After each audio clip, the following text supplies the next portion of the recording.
in a hospital, grew up off of 105th and Hoover.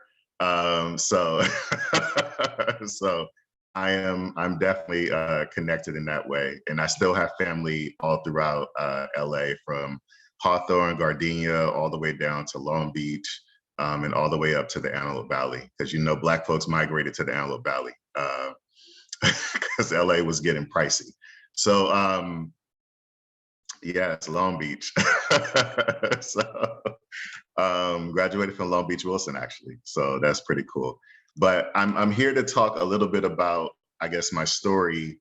And it, you know, I think the way that my bio reads, it sort of leaves off the walls, the barriers, the closed doors, the challenges, right?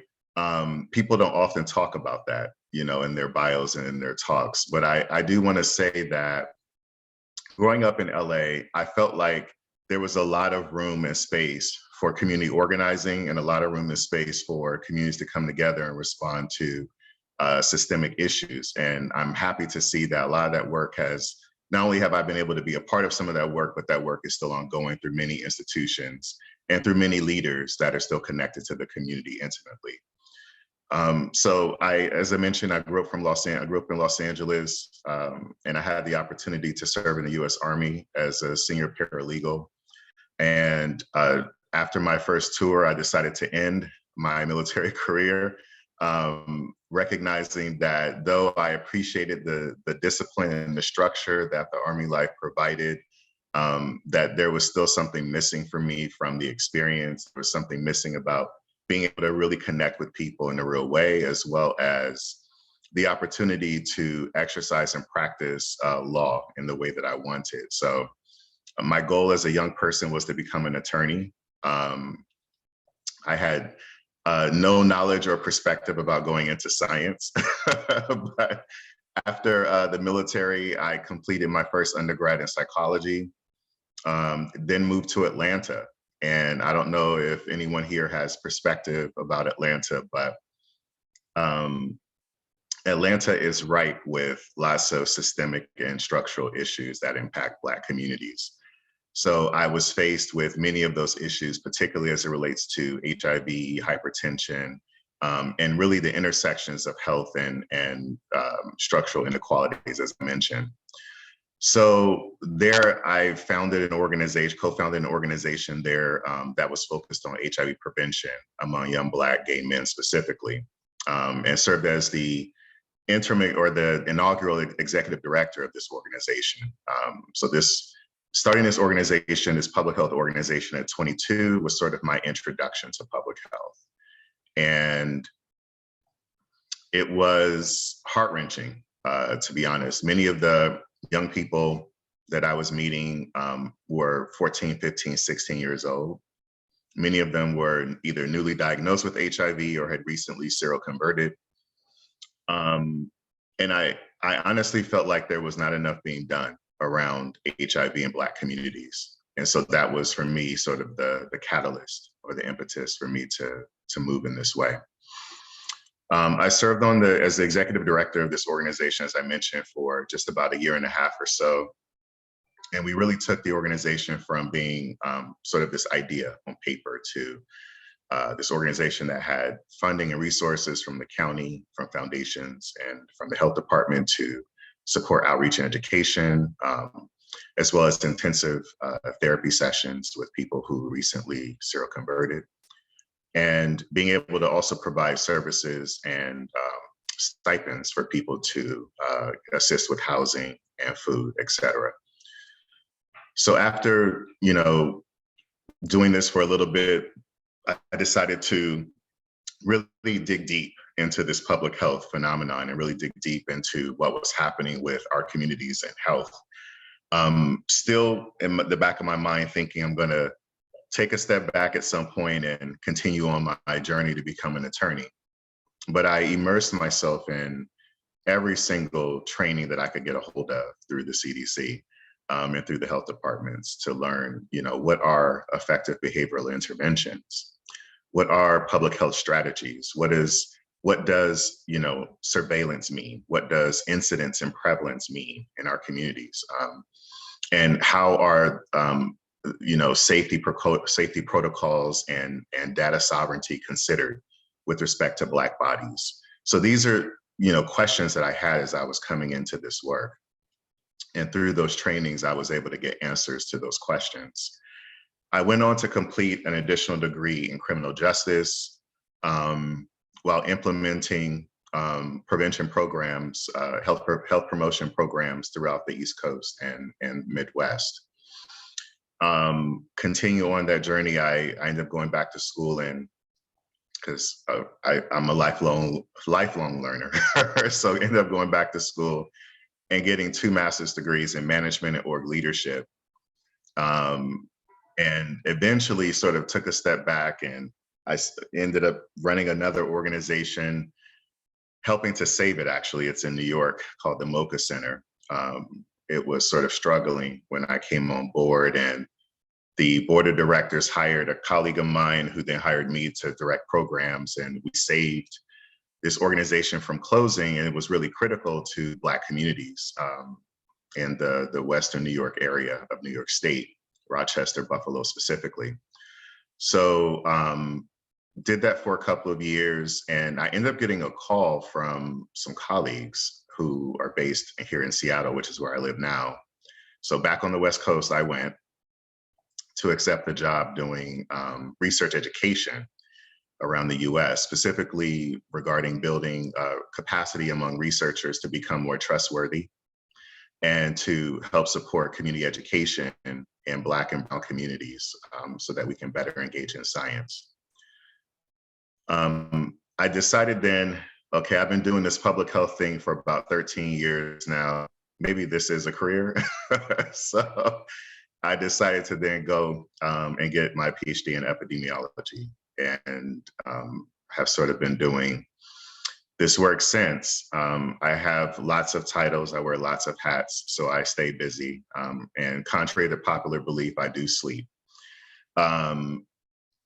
In addition to the consulting firm, I also direct external relations for 2 federally funded global networks focused on HIV vaccines and COVID-19 vaccines. So I've been knee deep in the COVID-19 vaccine response, and my organization was responsible for partnering with the pharmaceutical companies to test and evaluate all the COVID-19 vaccines that are currently being used. So I have lots of perspective in that way as well. I spend quite a bit of time in media interviews, speaking with community members and leaders about the science of vaccinology, immunology, how our immune systems work, and how vaccination is important to our health and has contributed to many of us still being here. There are many diseases that we don't even talk about or think about because vaccines worked and they did what they were supposed to do. But I also am happy to talk about my scientific journey and recognizing that even though I've been a part of sort of the science area now for over a decade and been doing HIV and public health work in Ebola and cancer and hypertension and other areas for some time, I still recognize that there's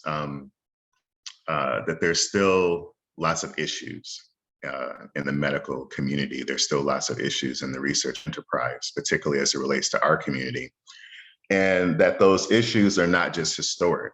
People often talk about Tuskegee and Henrietta Lacks and other instances of medical abuse and research abuse, but really and truly, many Black people I know still have very difficult and really challenging experiences engaging medical providers, even on a day-to-day basis.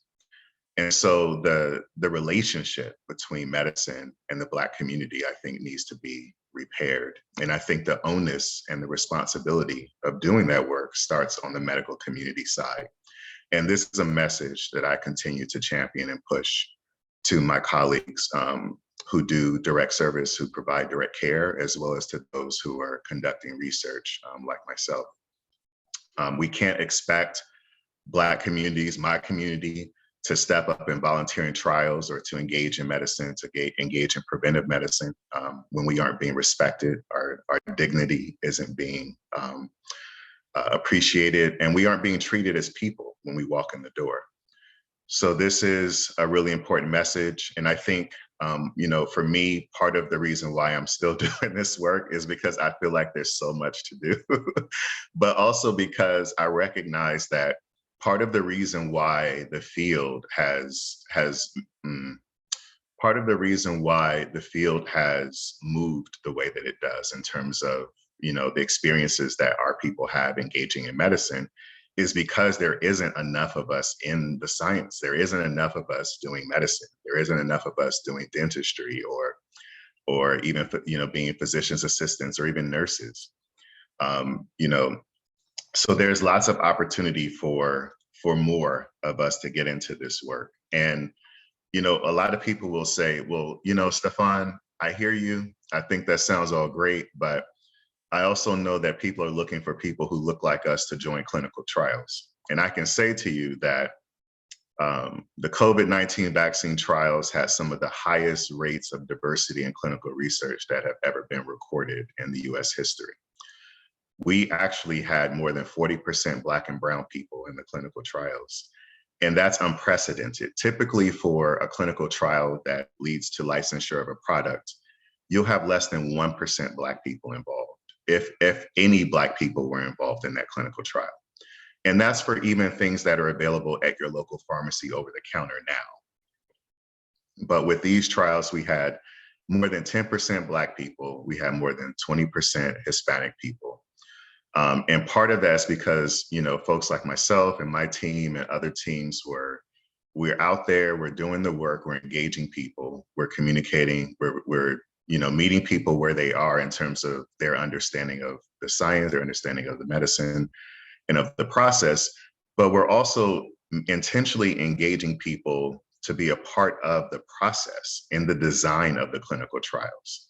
You know, sometimes people don't know that there are many Black people who are involved in designing clinical trials. And fortunately for you all to be in Los Angeles, to be in the vicinity of one of the historically Black medical colleges, Charles Drew. They were one of the 4 institutions, one of the 4 HBCUs involved in the COVID-19 vaccine trials as well. It was purposeful that we engaged our communities and that we engaged them in a way that brought them in the process from into the fold at the very beginning. So that we were clear and that we could also communicate clearly with communities that people who look like them were involved from the very beginning to help think about how these trials should be designed, how they should be ran, how they should be rolled out. And so then we can say with confidence, not only do we know that these products work for people who look like us and that there isn't a genetic difference between us and the other people who might have been enrolled, but that because of who we are and the way that we live our lives and the chronic health conditions and other health issues that may exist in our communities that are disproportionately unique, that we know that these vaccines also work for us in that way as well. But I will also say, in addition to the participant role that, as I mentioned before, it's important that Black folks are involved in science to help provide leadership to how science moves. You know, it's so true that when we think about the data, you know, oftentimes, and I will say this until I'm no longer walking, you know, this earth, that as long as it's true, that the majority of the people who are doing research in our communities don't look like us. And that has got to change. You know, the narrative is being constructed by people who don't have our lived experience. And so thinking about how words have meaning, right? Words have power, and the words that we speak to each other, the words that we speak about ourselves, about our people, also have power. And so when you have people crafting the narrative about who we are in our stories and our experiences, and they don't look like us, you know, it means that important pieces of our identity are not being included in these stories. And these stories and these narratives is what's shaping how funding is being rolled out and provided to communities from the state level all the way down to the local not just in terms of health, but also with education. So it is important for us to mobilize our communities. You know, I'm a firm believer. I was one of those kids. I can be honest. I'm nerd as hell. Like, I've always been a nerd. I've always been really interested in science and math, but I recognize that that's not everybody's thing. And I challenge my cousins, my family members, some of my mentees. It's not that we cannot say as Black people that we aren't good at math, because we created it. What it is we don't have an appreciation of the way it's being taught to us. So we have to find people who can teach it to us in a way that we can understand it. That is the reframe that I would like to offer into this space. So let's give power where power should be, and take power away from where power doesn't need to be. And we can do it. We can find people. We can make the moves. We can make the right calls. If you're a person, if you know people, I'm a phone call away. I'm an email away. I'm happy to connect people to tutors. I'm also, you know, I did 5 levels of biostats. I'm really proficient in different levels of math as well. So I'm happy to work with people in that way as well. But yeah, we have got to get involved. We have got to be engaged, and we can't continue to allow the system to dictate what that looks like for us. I think those are all of the points that I wanted to make. I'm happy to take comments or questions. Wow, well, you started preaching there, so thank you so much. Everybody make some noise, show some love for Dr. Wallace. I do have some questions, because it looks like, you know, you really inspired a couple of people. I wanted to highlight Kevin. He says, you're the type of person that he, you know, is going to be, you know, never afraid of learning and helping communities. So I think that's really incredible. Great comment, Kevin. Before we get into the Q&As, though, I do want to, I believe that our trustee, the only African-American member of the LACCD Board of Trustees, is here with us. And so that would be Trustee Michelle Henderson. Trustee Henderson, I'm so glad that you're able to join us. Would you like to offer a few remarks? Thank you, Anya. Hello, everyone. Hello, Dr. Wallace. I caught the last part of what you were saying, and ditto. Happy Black History Month, everybody. I had a conversation today that's kind of drained me, so my I lost a little of my Black history enthusiasm, and I apologize, because I was ready to kind of bring it today.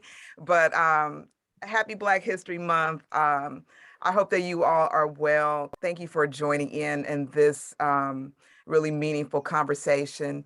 And Dr. Berry, thank you for your leadership in bringing this group together, and for engaging with Dr. Wallace, and Anya for all of your work.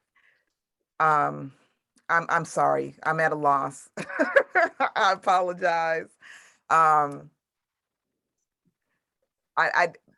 February 1st through the 28th is it's just time since I was a kid that, you know, I put an Afro pick in my hair, and I'm all of this.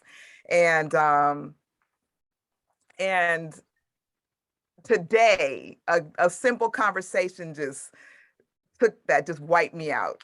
And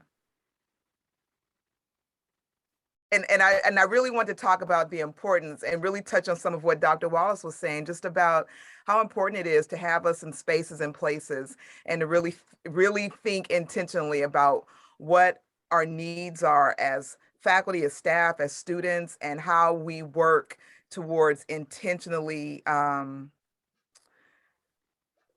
building that, creating those spaces, but creating those spaces so that they are sustainable. Mental health is a real thing. It is a real issue. And it's so vitally important that we recognize that, and we don't that we remove that stigma.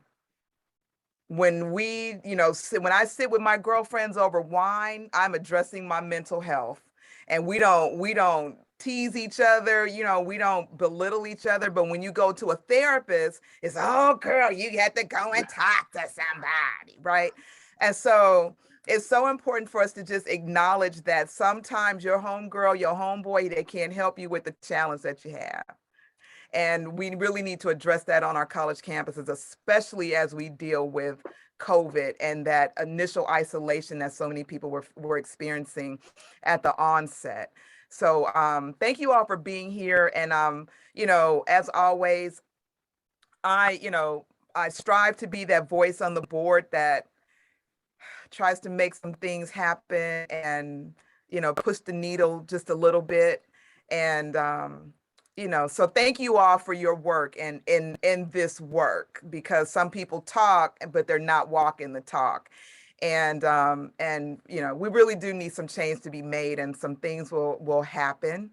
But I plan to really work with not Dr. Berry and to help you all, if that's makes sense at all. But thank you, for being here, and fight the power.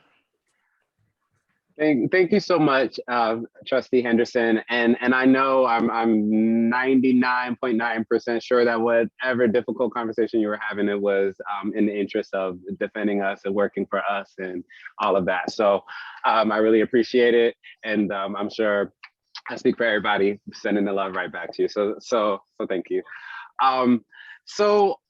We have some questions here. I have a lot of questions personally, but I'm gonna go ahead and start with a question from one of our new student ambassadors, new AAOI student ambassadors. Ken, if you wanna, I know you put it in the chat, but you wanna go ahead and ask it yourself? Yeah, can you hear me? Yes.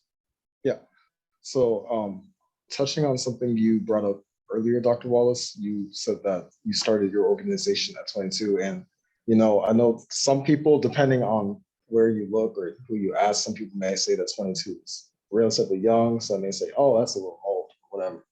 But what was the main driving motivation as to actually starting your first organization? There was a need.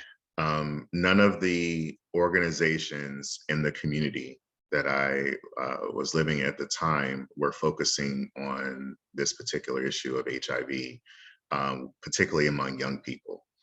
So one of the things that I'm a firm believer of this, and I believe that Trustee Henderson and Dr. Berry can speak to this as well. I firmly believe that young people hold the power to addressing so many of our issues in our communities and our society.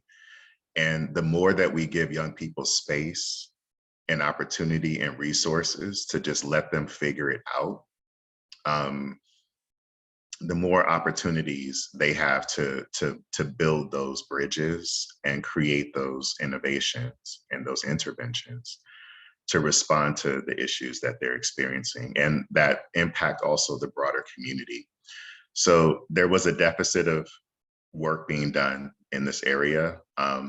I felt like I had the capacity and I had community support to do it. So I did it. There was, I think that I feel like there's a bit of fearlessness in my response as well, because I also recognize that for me at least, whenever I do something, one, I'm always going to assess my intentions. And I'm always going to check my intentions and ensure that there are people who are in support of this activity or this venture or whatever it is that I'm doing. I'm not going to be doing something for me in isolation. I'm going to be doing something for the we. And so as long as there are people who see that and who also are on board with that, then I'm going to move forward full steam ahead. Thank you. Great question, Kenneth. And Aurora, we're going to get to your question. I just want to talk about capacity for a second, though, because you were talking about how, oftentimes, and I'm unfortunately one of those people who I say that I'm bad at math, and I speak that out there. I didn't really correlate it with being Black or anything, but how for people looking, to build their own personal capacity or their own personal proficiency, of course there's getting the right teachers, and we're working on a equity list here to help our students find the right teachers. But in the absence of that, what are some other, you take on so much, what are some other like tips for capacity building that you would recommend? I think leaning into, well, first, I think having a village and leaning into your village. I'm a firm believer that mentorship is critical to our success. And it's one of the areas that I don't think is stressed enough in our communities, in our spaces, because of lots of issues and reasons. But I think leaning into your village and having mentors who can help provide you opportunities and resources in that way is as well. But I also think, pure inquiry, like, for me, it's like, if I don't know something, I'm inclined to research it to figure it out. And so, what is the inquiry, sort of gauge for people, and what is their ability to be able to research and to sort of, do they have the tools, right? Do they have the access to be able to investigate how to, do whatever it is that they're trying to do? Perfect. Thank you. So Aurora has a question. Did you want to go ahead and ask your question, Aurora? Okay, I'll go ahead and ask it for her. So what can be done to improve the number of Black and Brown students in STEM? I think we need more STEM programs. I think that there actually are quite a few STEM programs out there that are focused on Black and Brown people specifically. But I think that one, there's the availability or space of those programs is limited. Like, they don't have the ability to enroll millions of people, right? But the other piece of that is that they may not necessarily all be representative of the areas or the geographic areas where people live, or they may not be accessible to people in other ways. People may not know about them. So awareness and visibility, I think, is an important piece. I think we need to create more spaces and more opportunities for Black folks to nurture an interest in STEM. But I also think that there's an opportunity for, again, the village. If you know young people who demonstrate any interest in science or math, and you are not the person to nurture that interest, connect them to somebody who can. Do the work to connect them to the right people so that interest can be nurtured. Great. So I have another question, but I do want to answer Melanie's question about, will the recording be available to the trade tech community? Yes, the recording will be available to all the schools, and I'm trying to post the YouTube link to our YouTube channel. I'm going to put that in the chat. But I wanted to go back to a little bit about what you were talking about in reference to your work with vaccinations, particularly the COVID-19 vaccination. I know you've been working with Bill Gates, the folks in Washington, all of that, and I've heard that this pandemic and the vaccine response has revolutionized modern medicine. Is that a overstatement or an understatement? Like, will we see more cures delivered faster because of mRNA research, or is it overstated or understated? I think it's a little bit. I think context matters. So I'll start there. I think context matters. I think mRNA technology is not new, but I do think that the application of mRNA technology in COVID-19 has quickened the interest and the receptivity to look at it as a potential option for vaccines in other disease areas. But I do think that there has, well, not I do think, I know that there has been work over the last decade to quicken the pace of vaccine development. You know, people typically understand that it takes about 10 years to develop a vaccine for something, or a medicalized product for anything. And one of the things that we have been discussing here on my team and my organization is that this time frame is not sufficient to respond to health issues. So developing ways to speed up production from a lab perspective, from a manufacturing perspective, but also from a product development perspective. And the mRNA vaccines help to sort of do some of that from a product development perspective. So I would say yes to that part. The piece of it that I think is sort of challenging me to fully agree with that statement is because, you know, I think on some level, and I have to be honest with y'all, because, you know, I feel like y'all are my people, so I'm gonna be real with y'all. Yeah. I feel like the capacity to do this has always been there. I think the will hasn't been, right? Just like I think there is capacity in this country to provide adequate and appropriate healthcare insurance for every single person in this country, but the political will isn't there. And so I think that's one of the issues that we have to sort of think about. How do we mobilize around that piece of it? Because, you know, blank checks went to these pharmaceutical companies to develop these products and to move these products through the clinical trials process. And if we had half that response in terms of resources and coordination to address other health issues, you know, where would we be as a nation?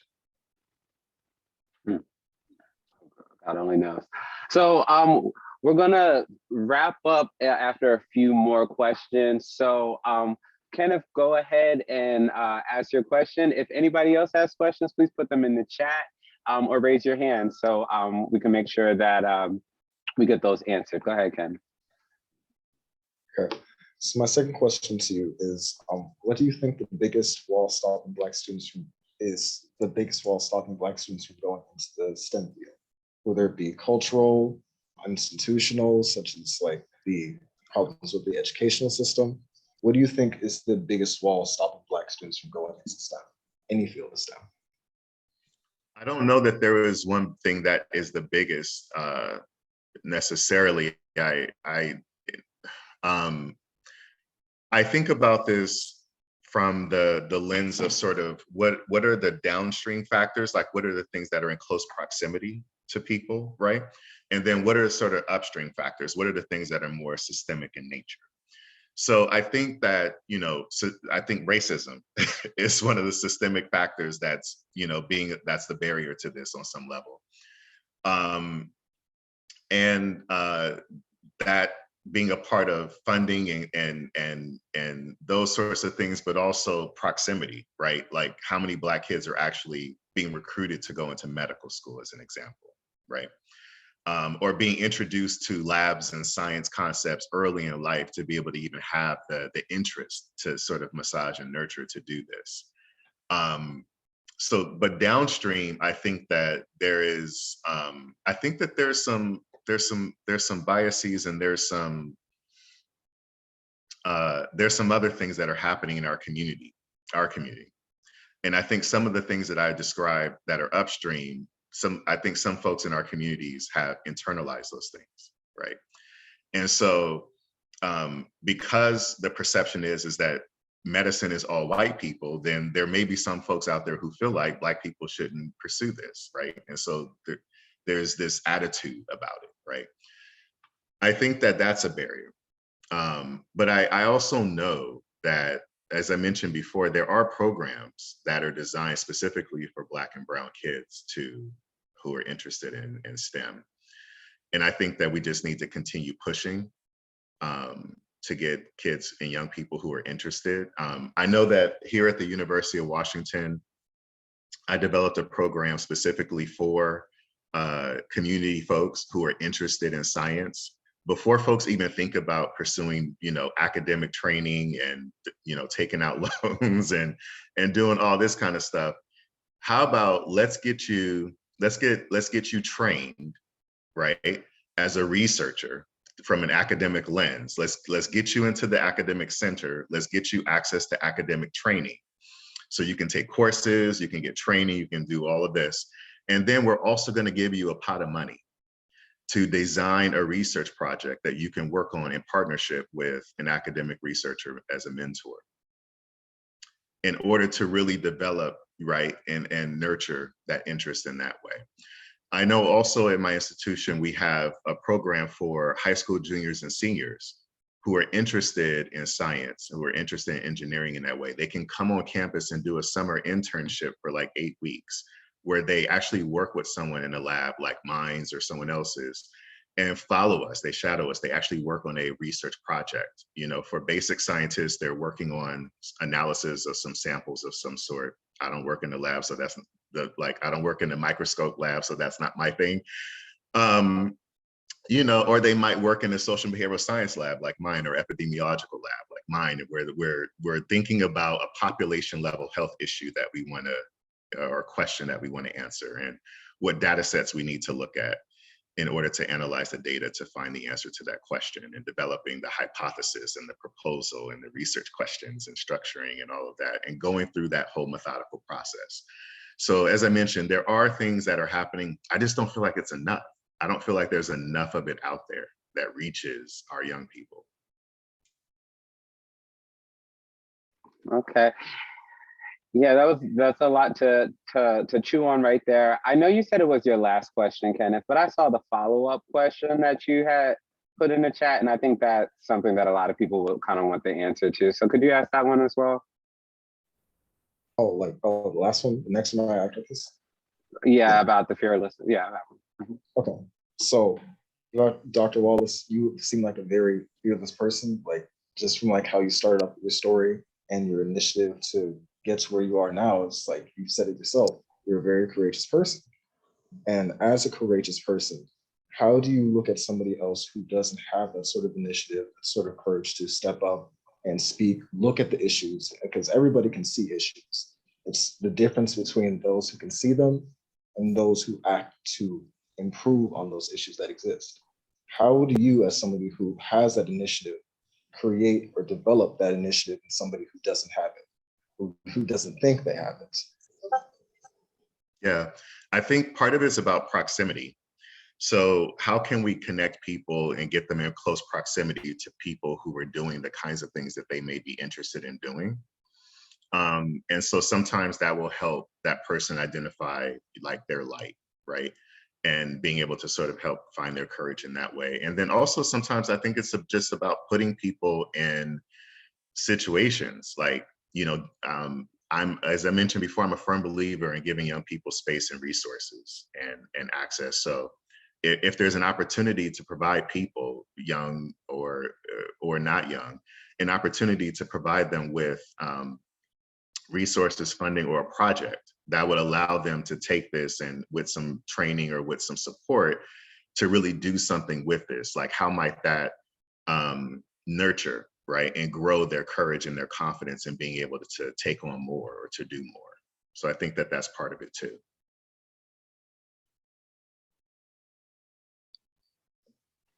Okay, great. And so I do want to acknowledge that.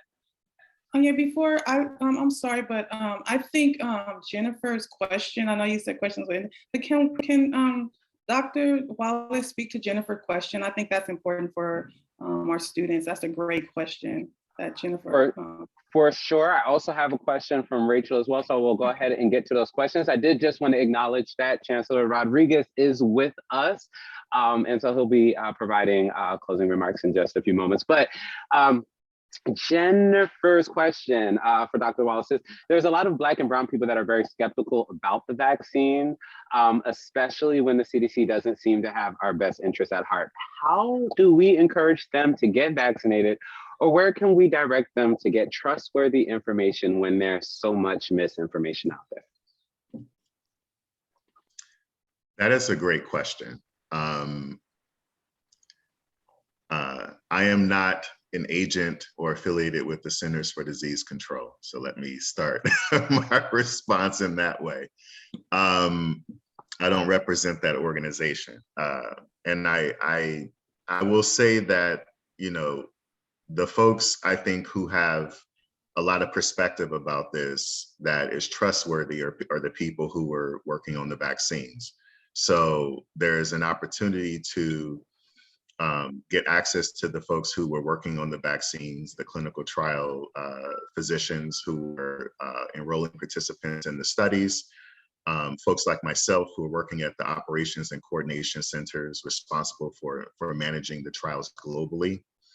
But I also think that local health officials have quite a bit of perspective on this. It is true that the sort of public perception about CDC messaging is challenging communities around the country. And I think it's also true that it's important for folks to recognize that just like the messaging continues to change, it's because what we are learning consistently changes and evolves. And so this is a part of the scientific process that's on full on-out display for the entire world to see. And it's usually not this transparent. So I think that in some ways that the questions that are being raised in this way are really important questions, not just because they're being asked, but because they're demonstrative of the fact that people are paying attention, which I think is a really good thing. I will add that, you know, having a conversation with your physician, I think is also really important, you know, your personal doctor about whether you should be vaccinated or not, but also recognizing that, you know, shy of having any health conditions that might preclude you from being vaccinated, that it's important to consider being vaccinated. These vaccines at this point have been given to more than 200 million people around the world.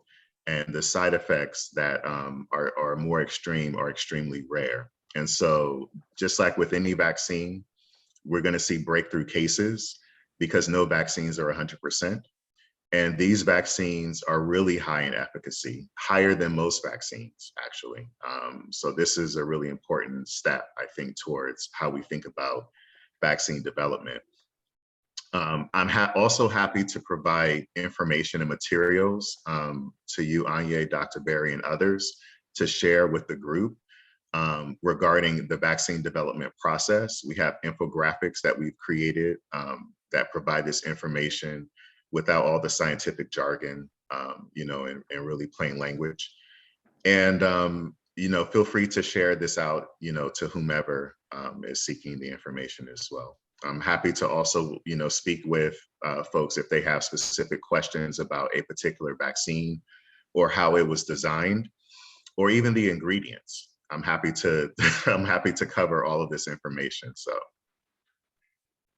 Thank you so much. So we only have time, unfortunately, for one last question, and that question is coming from Rachelle. If the time spent on research for the vaccine was insufficient as per the norm, does the statistical success of the vaccine prove time may not be as important to the process as we think? Can you repeat your question? So the question reads, if the time spent on research for the vaccine was insufficient as per the norm. So I think they're saying like the regular, as you were talking about how it takes 10 years or so for it, you know, to go through a process. And so I guess their question is that does the success of the COVID vaccine prove that that time that they've been taking may not be as important to the process as we think? I think that that is an accurate statement. I think that the time frame, it's not about the time frame, and let me add a little bit of context if I can. Part of the reason why it typically takes about 10 years to develop a medicalized product is because the pharmaceutical companies who are developing the product have to go through different stages of clinical research. And when they're doing this, they typically don't have the benefit of federal funding to support that process. They're funding this all on their own. And so they will go through one phase of research that they pay for. Then they have to get it evaluated by the FDA. If it moves forward, then they have to raise the capital to do the second phase or the next phase. That has to be reviewed by the FDA. Then if it moves forward, then they have to raise the capital to move through the final phase, the phase 3 trials. So it takes them typically 2 years or so to raise capital to move to the next phase of research. So this is part of the delay, in addition to the manufacturing of the product at the scale needed for the trial.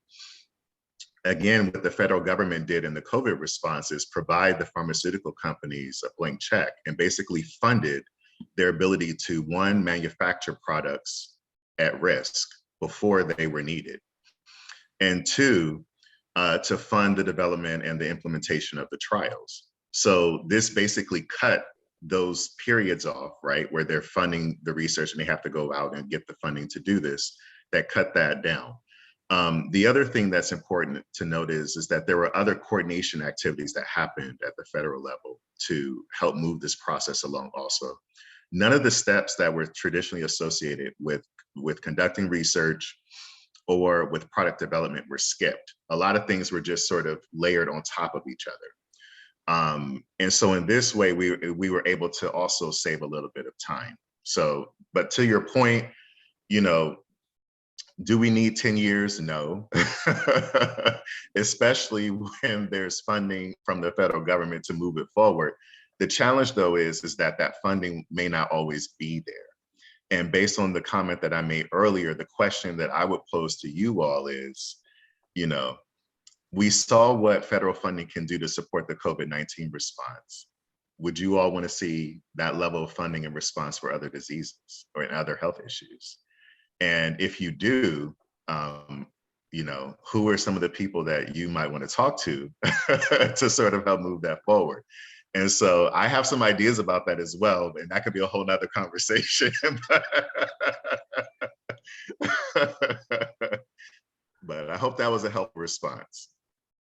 Definitely, certainly. And I look forward to receiving those graphics. I'll go ahead and get them disseminated to everyone, because I think the two main takeaways that I got from everything that you said is that one, we need to be active participants in our health. We need to be active participants in our health. We need to not only invest in ourselves, but also make sure that, you know, that our governments invest in us. And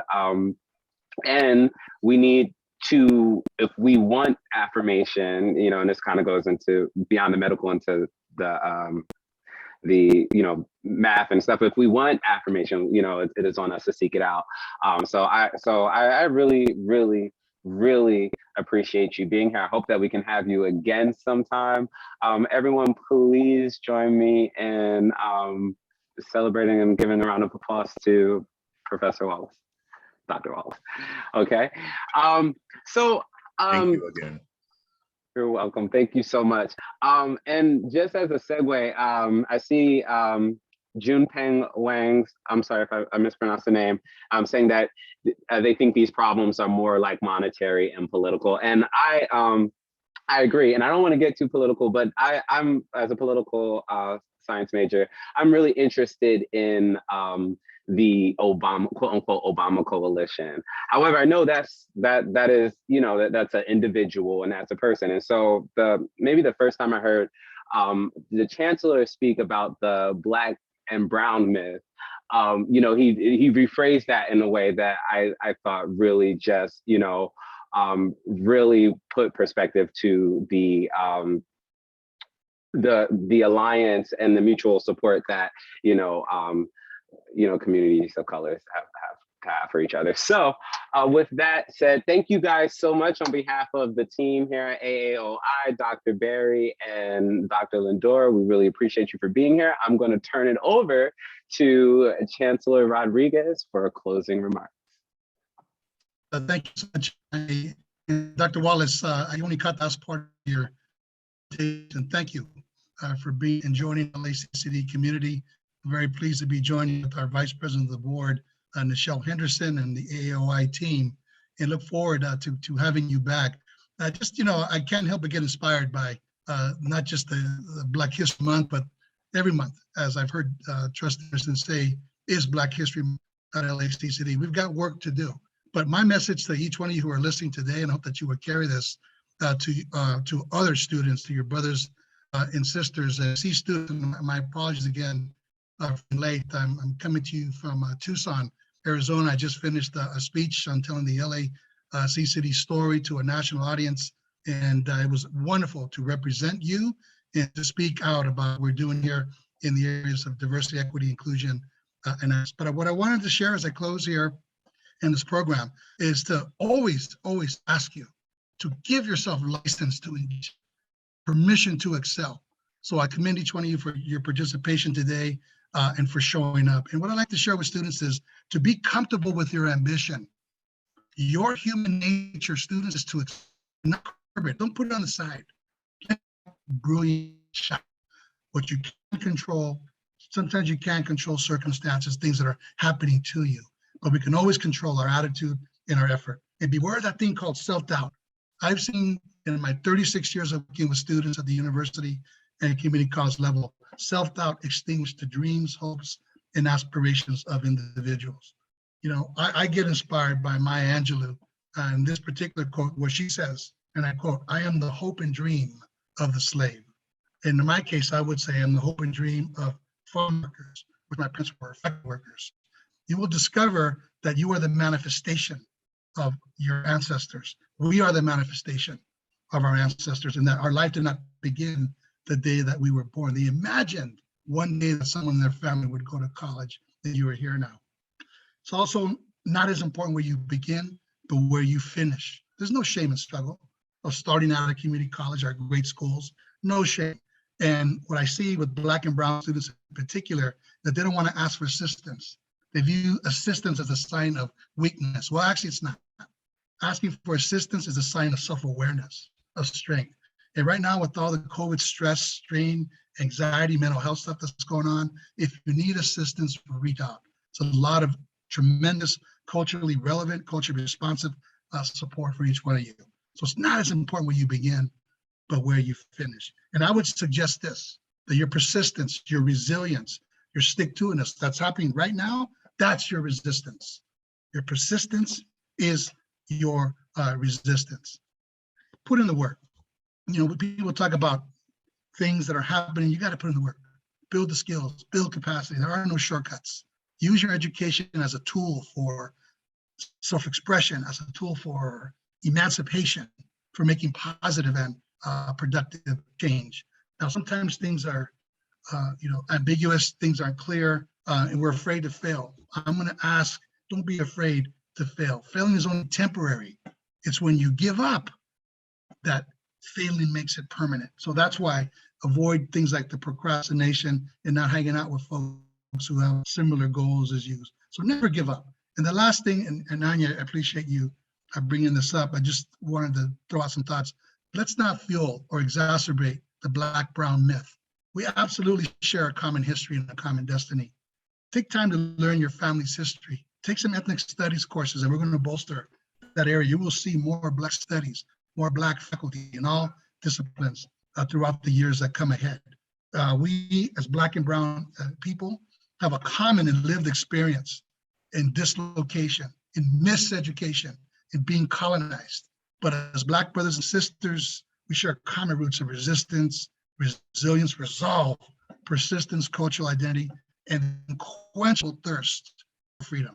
So students, your fight is my fight, and I'm always proud to represent each one of you and to kick off and be part of this Black History Month celebration that not only we take time today, but every day to recognize you, your families, and your capacity to be great students and great leaders at LACCD. So again, Dr. Berry, thank you, and Anya, Trustee Henderson, for allowing me to pop in, say hello.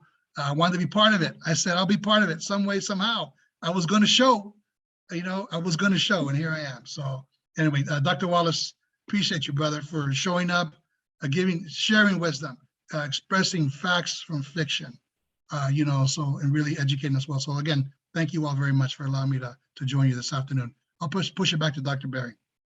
Thank you so much, Chancellor. I know you, we kind of pushed you or pull you, but thank you so much for being committed and supporting AAOI. You and Trustee Henderson, every time we call on you, you are always there, and we truly appreciate it. I want to get out, give a shout out. You know, oftentimes, I know she's going to get upset, Dr. Lindor.